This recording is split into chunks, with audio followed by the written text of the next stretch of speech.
Okay, great. So, hi everybody. It's great to be with you today from Winnipeg, Treaty 1 territory, homeland of the Red River Métis.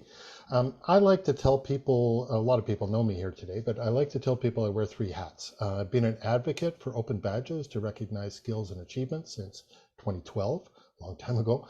I've been consulting for organizations to develop badge strategies since 2014, and our CanCred platform has been a service provider since 2016. I'm wearing my advocate hat today to expand the notion of recognition in micro-credentials and looking at recognition beyond micro-credentials, regardless of the platform. It's a perspective that comes from working inside and outside of formal education with lots of life-wide learning over the past 12 years and a few badges earned along the way. Also, as an advocate, I'm plugging the 21st edition of the EPIC conference in Vienna from December 6th to 8th. You can see that in my background and the URL beside my name there.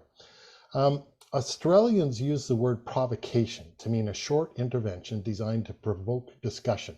And that's what I'm hoping this presentation will do. Some of you might find this a bit edgy, but I am speaking in the spirit of making things more inclusive and better for all concerned. So buckle up.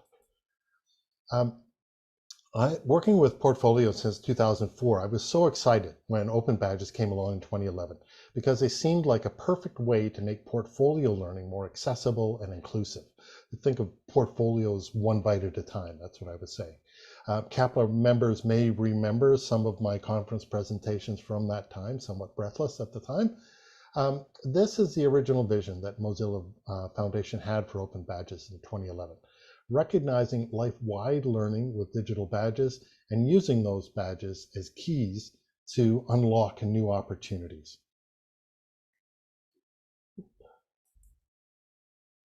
So once academic institutions got involved, 2014, 2015, it wasn't long before we started hearing about micro-credentials. After all, credentialing is part of the DNA, and they see big opportunities in the modularity and stackability of micro-credentials.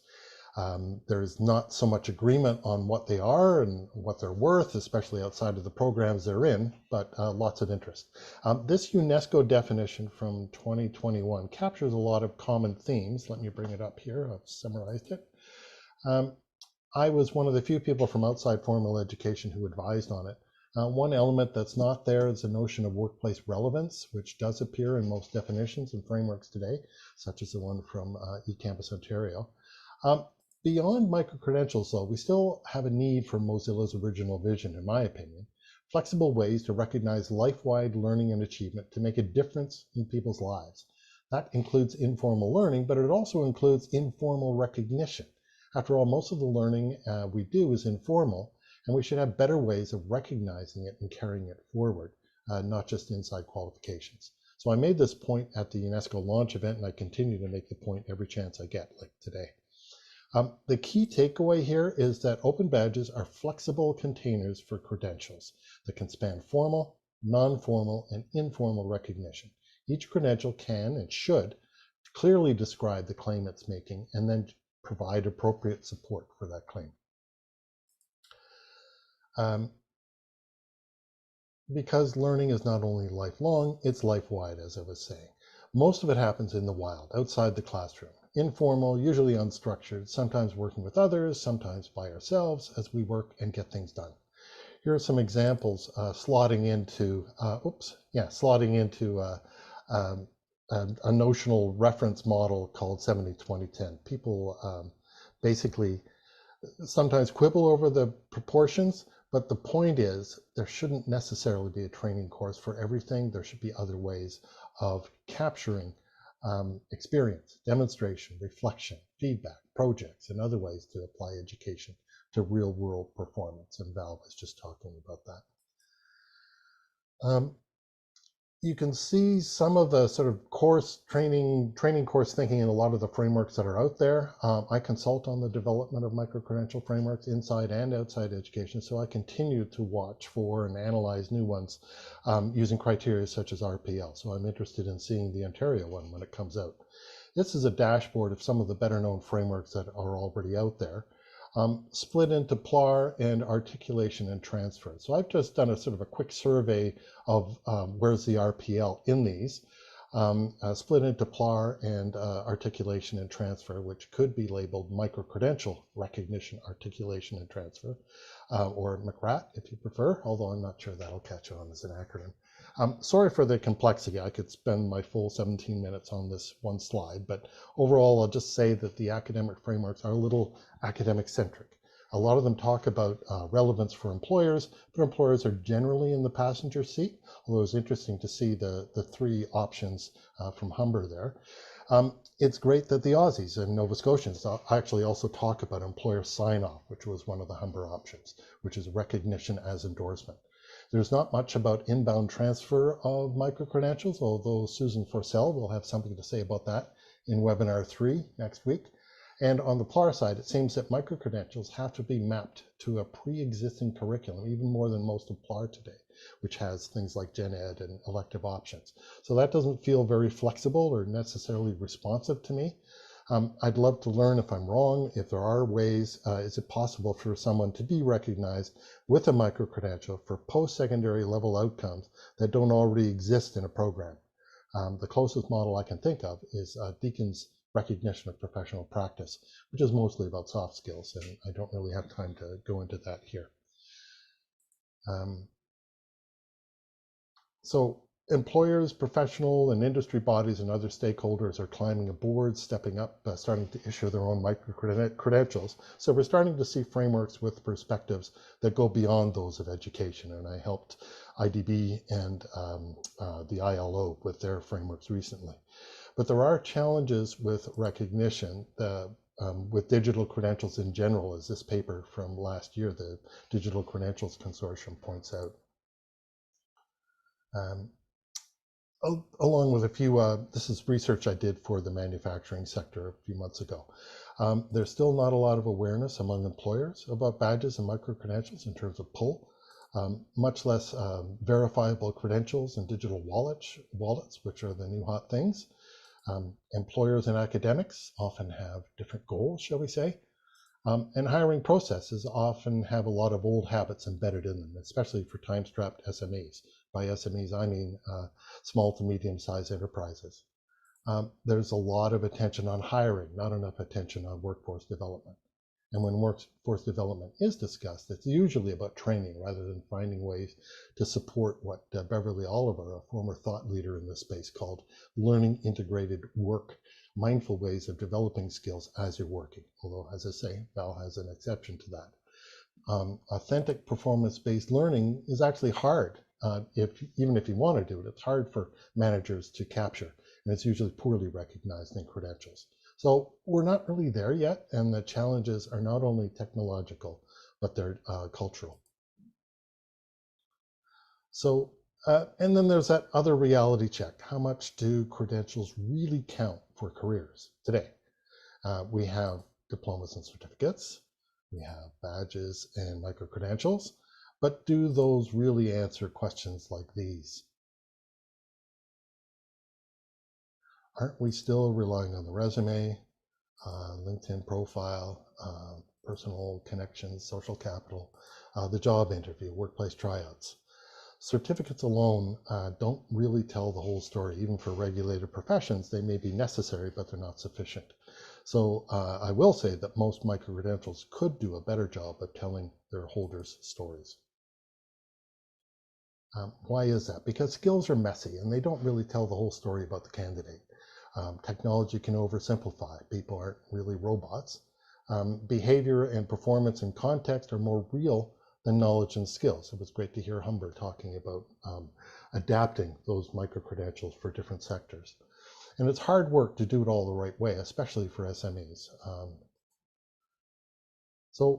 And I think we always need to ask what the recognition is for. Is it for academic advancement? Is it for jobs and careers?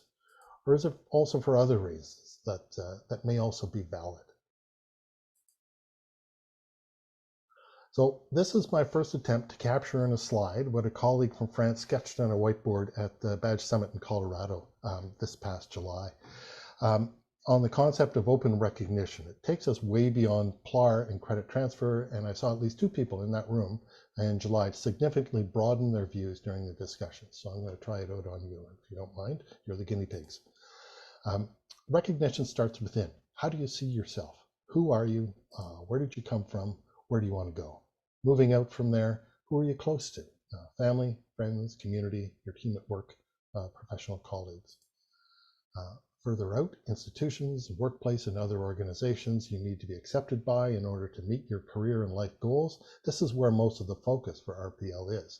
But I'd like to introduce something else here, what's in yellow, the concept of a learning organization, more than the sum of its parts, recognized maybe by its legal status, its brand, maybe accreditation to an ISO standard, and possibly working on changing its current state to a desired future state, as an individual might want to do. Moving beyond, there are broader social identities and forms of recognition, ways of seeing ourselves, ways for others to see us. At the furthest level that I can imagine at this point, we can recognize the context of our blue planet and the Anthropocene age through a scientific and or a spiritual lens, separately or together. In a future version of this, I hope to find ways to track sort of common themes like identity through the various levels. In the meantime, I hope this expands the conversation about recognition beyond the idea of gatekeeping qualifications and advancement and jobs to more universal concepts of identity, connection, and belonging, which is really what we're all about. Here's a quick aside to show that our Indigenous brothers and sisters may have recognized this all along, and we're just catching up. This is a topic for the EPIC conference next month in Vienna with Susan Forcell and others, and I'd love to see it explored in future CAPLA webinars. Their perspective inspires more developmental approaches to recognition for things like student retention and success, and there's some examples of that out in BC that I'm aware of. So moving towards the conclusion, still hopefully within my 17 minutes, I want to leave you with some sight lines for the future. Also next week in Seminar 3, Nan Travers is going to be talking about this US-based multi-state initiative with an inclusive recognition taxonomy for badges and micro-credentials that's very friendly to credentialing learning that happens outside the classroom. So notice that it's external and prior learning. So that external learning could be learning integrated work, work integrated learning. More next week.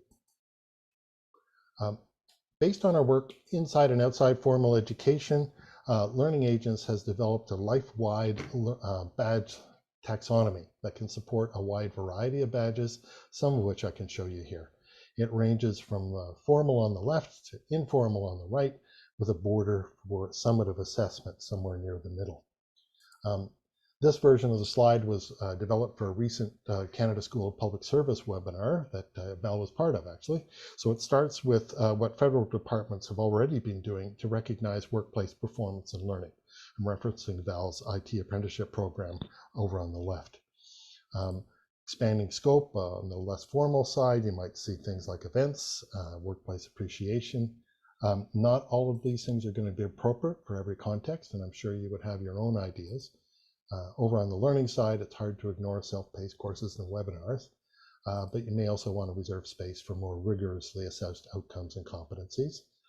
And you can also explore more applied and self-directed forms of learning. It's also possible to track what's happening in mentoring networks. And individuals can be members of teams or perhaps informal learning circles. Val was mentioning those, actually. I was really interested to see that. Or they can take part in communities of practice and other larger learning collectives. There's going to be a big exploration of communities of practice at the EPIC conference next month. And as I indicated earlier, organizations can also change and learn and be recognized for that. I've been exploring this on a few recent files. So these are all adaptations of 6 basic templates that we provide to get people started. Finally, just a bit of future-oriented information science for you here if I have time. It looks like it. I hope that this might pique your interest, although I can't really go into much depth. Tim Berners-Lee, who invented the World Wide Web as a way to link between web pages back in 1989, changing my life in the process, went further in 1994 with something called the semantic web. That's the idea of smart links that can describe the relationships between different pages or data, like the data inside Open Badges. The basic unit is a triple. It's a subject, an object, and a predicate that just describes the relationship. And from these simple elements, you can start building what's called knowledge graphs, showing multiple relationships across multiple contexts. And these can be built up and read by computers. This sample knowledge graph of an employee shows links not only to training, but to tools and projects that the employee has worked on. So like using little triangles to build big fractal images, you can build a complex knowledge graph using semantically linked data that enables you to answer questions like this. So I didn't know this back in 1994 when Tim Berners-Lee invented it. William Gibson likes to say the future is already here. It's just not evenly distributed, and I was not on that distribution list. But the kids who set up Google were, and also some people over at LinkedIn who built their knowledge graph that feeds a profitable talent search business for them. Today with AI, this is just going to become more important and easier to do. We're already seeing AI and knowledge graphs playing a role in recognition. So Experience U was hosted earlier this year by the US Chamber of Commerce Foundation, working with Education Design Lab, to explore how AI and the semantic web could translate experience into recognition with multiple pilots. This particular pilot from Workbay was working with some of my open recognition colleagues in the US, shows how this combo can be applied to the experience of individuals in the US prison system, translating their life-wide experience inside and outside prison to skills for careers after release. This slide shows how some of the raw material was gathered using audio interviews that were transcribed and analyzed. And this slide shows how that unstructured data was mapped to structured AI training data from places like ONET and the Lightcast labor market information, and then presented to the individual for confirmation, then third-party validation, and then badges to recognize those skills. So this is starting to look like open recognition to me. I've included a YouTube link to their demo at the US Chamber event this past summer. And this is also going to be a session at EPIC in Vienna in December. I have mentioned EPIC, haven't I? So here's my shot at a big finish for you from a webinar for the International Labour Organization for the UN community a few months back. We're all stakeholders, diverse needs, goals, and a larger system. Learners need to build skills, but they also need to connect with others and have rewarding lives and careers. Employer organizations need to build the skills of their workers, but they also need to grow and change themselves as organizations. Educators and trainers need to show how they can make a difference in the lives of learners and employers and provide the skills that the employers need. Governments need tools to inform their policies and programs. Is that funding program working? On the one side, you have many stories of human potential. On the other side, you have multiple performance goals at scale. And the trick is to find ways that properly match those needs and have a positive impact for everybody. Simple. We're getting there, but we need to keep these perspectives in balance if we want good results.